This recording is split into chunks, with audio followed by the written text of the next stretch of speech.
Hi friends, అందరికీ అస్సలాముఅలైకుం. ఈరోజు ఈ వీడియోలో నా స్టైల్లో ఎగ్ కర్రీ ఎలా చేస్తానో చూడండి. మీరు కానీ ఇలా చేసి పెట్టారంటే మిమ్మల్ని పొగడకుండా ఉండలేరు. ఫస్టుగా మనం గుడ్లను బాయిల్ చేసి పక్కన పెట్టేసుకోవాలి. ఆ తర్వాత మనం సగానికి ఇలా వీడియోలో చూపిస్తున్నట్టుగా కట్ చేసి పెట్టుకోవాలి. ఇలా అన్నిటినీ నేను కట్ చేసి పెట్టుకున్నాను.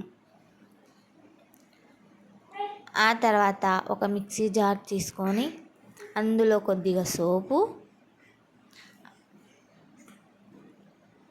అలానే కొద్దిగా జీలకర్ర, అలాగే కొద్దిగా ధనియాలను, అలాగే కొద్దిగా మిరియాలను వేసుకొని మనం మెత్తగా ఇలా గ్రైండ్ చేసి మనం పక్కన పెట్టేసుకోవాలి.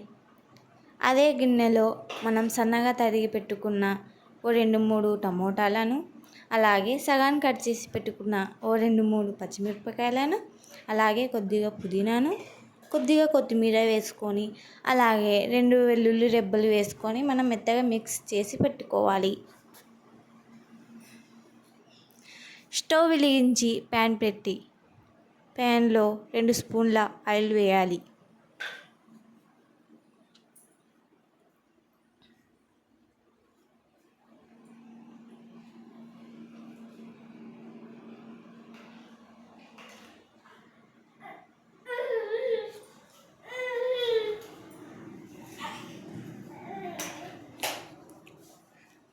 మీడియం ఫ్లేమ్లో పెట్టుకొని బాగా ఆయిల్ని హీట్ ఎక్కనివ్వాలి.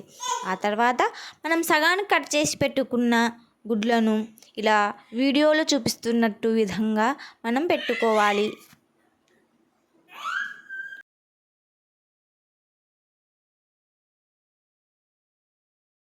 అన్నీ వేసుకున్న తర్వాత కొద్దిగా ఉప్పు వేసుకోవాలి.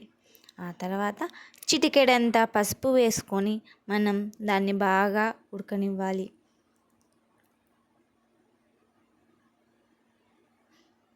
ఇలా ఆ తర్వాత మనం ఒకటిగా ఇలా వీడియోలో చూపిస్తున్నట్టు విధంగా మనం మార్చుకోవాలి. ఇలా కొద్దిగా వేగిన తర్వాత మనం పక్కన పెట్టేసుకోవాలి. ఇలా ఆ తర్వాత అదే ప్యాన్లో కొద్దిగా ఆయిల్ వేసుకొని కొద్దిగా జీలకర్ర ఆవాలను వేసుకోవాలి. ఆ తర్వాత మనం సన్నగా తరిగి పెట్టుకున్న ఉల్లిపాయలను వేసుకోవాలి. ఇలా వేసుకొని బాగా కలుపుకోవాలి.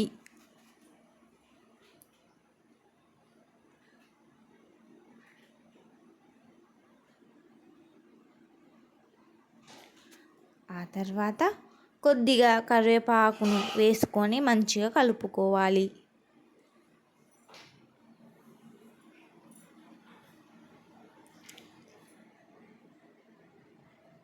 మీరు ఇక్కడ ఆనియన్స్ని సన్నగా అయినా కట్ చేసి పెట్టుకోవచ్చు, లేదంటే మిక్సీలో వేసి కానీ ఇలా వేయించుకోవచ్చు. ఇవి బాగా వేగనివ్వాలి.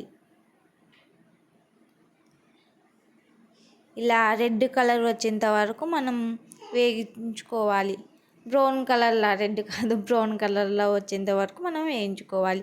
ఆ తర్వాత మనం ముందుగా గ్రైండ్ చేసి పెట్టుకున్న ఈ పేస్టును వేసుకొని బాగా మంచిగా కలుపుకోవాలి.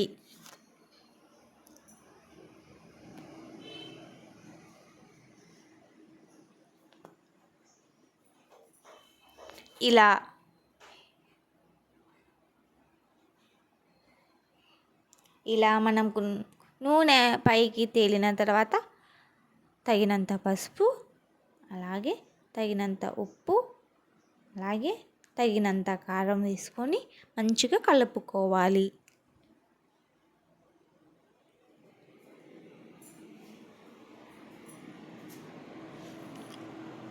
మీరు కానీ ఇలా చేసి పెట్టారంటే గుడ్డు తినని వాళ్ళు కూడా ఇలా ఈజీగా తినేస్తారు.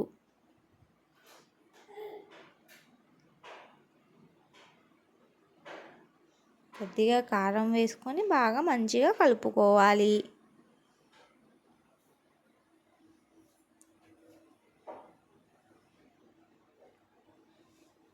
ఇలా ఇలా మంచిగా కలుపుకున్న తర్వాత మనం కొద్దిగా 5 మినిట్స్ బాగా ఉడకనివ్వాలి. ఆ తర్వాత మనం ముందుగా మిక్స్ చేసి పెట్టుకున్న ధనియాల పౌడర్ని, మిరియాల పౌడర్ వేసి బాగా మంచిగా కలుపుకోవాలి.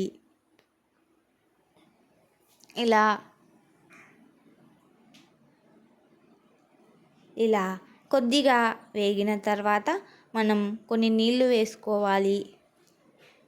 ఇలా